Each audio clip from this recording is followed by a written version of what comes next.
Are you gonna make an animated special about it? Hello, and welcome to... So, if you follow me on Instagram, which you definitely should, at BradyBadlyAnimates, you probably already know that I went to Chicago on July 11th, and by the pictures I provided, it looks like I had a really fun time. And I did. But it wasn't without its fair share of speed bumps. So let's... I can't say jump into it because it's Philip DeFranco's thing. Let's just jump in. So anyway, this time the story begins pretty similar to last year's. We tried asking Megan to see if she wanted to come, and yet again, she had to go to her dance recital. And apparently the type she was having, I believe it was choreography, on that day was 6 hours long. And apparently if you missed it, you would get kicked out of dance. Which seems pretty flawed to me. Oh, what's that? Your leg fell off and you need to go to the hospital? Well, that's still not an excuse. You're no longer welcome here at dance. So, we left for the city, and once we got towards I-55, which was the, infamous route from last year, we for some reason wanted to take that route again, but there was and I kid you not, a 40-minute slowdown due to traffic because Chicago. So this time we took a rather interesting route. We merged from 80 onto 90 and 94 to then merge onto 55 to then merge on a Lakeshore Drive. But hey, at least that route is faster, and considering now we don't have to deal with the 40-minute slowdown, I'm sure we'll get to Chicago with no problems whatsoever.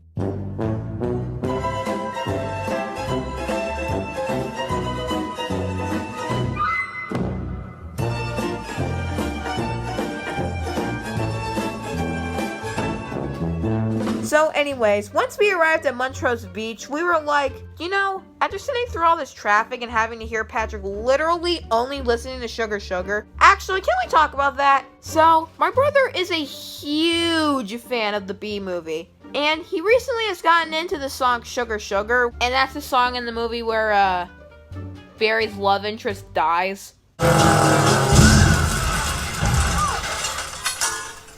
Rated PG for the whole family. And his iPad doesn't have any data, and he knows this, and he also knows that as soon as he leaves YouTube, his video will no longer work. So, we were stuck in traffic for several hours, having to constantly listen to Sugar Sugar. Not even the full song. He constantly just repeats one phrase of the song, so you constantly have to hear, "You are my girl." Mom, of course, would turn up her music really loud so you wouldn't have to hear that the whole time. But when we got in the city, she for some reason just turned off her music. Can you stop playing that song? No doubt. Anyway, we thought after having to go through all of that, we finally could just relax and have fun at the beach. Where the frick did the beach go? So yeah, up until that point, we had some really bad problems with rain here.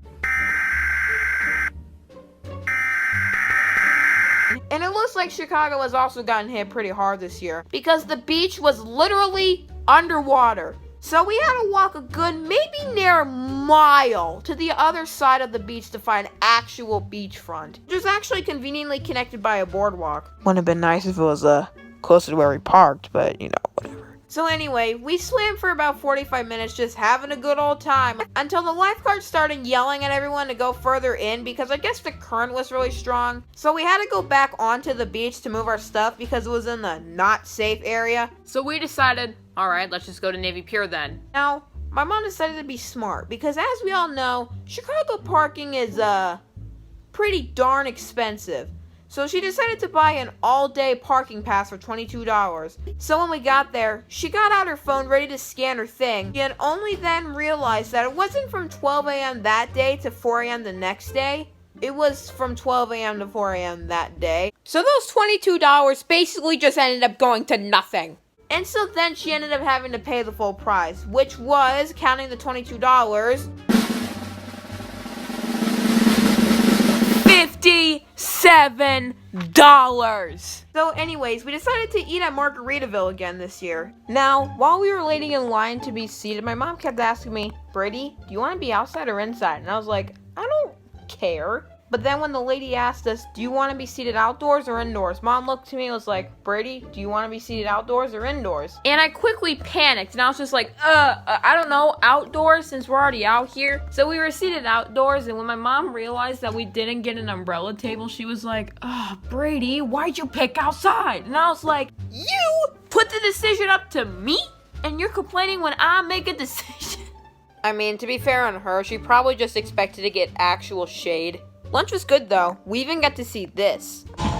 Very epic. So afterwards, we decided to do some rides. Now, I originally wanted to do the Ferris wheel, but we found out that the ticket price for one person, not like a whole family, one individual person, was $18. Navy Pier, you honestly charge us $35 to park for 2 hours, and then you expect us to pay $18 more to ride a Ferris wheel? So we ended up buying tickets that were half the price that allowed us to ride both the carousel and the Lighthouse Tower, which is, in my opinion, a way better deal than $18 for a Ferris wheel. After that, Patrick wanted to ride the swing things. I chickened out, but when Patrick and Mom were actually riding the ride, I was just there like,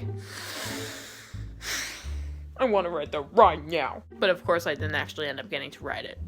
Oh well. So afterwards, we checked out the garden area, and then I went down to one of the gift shops there. I first got a snow globe, but then I saw something that I knew would be perfect for my room.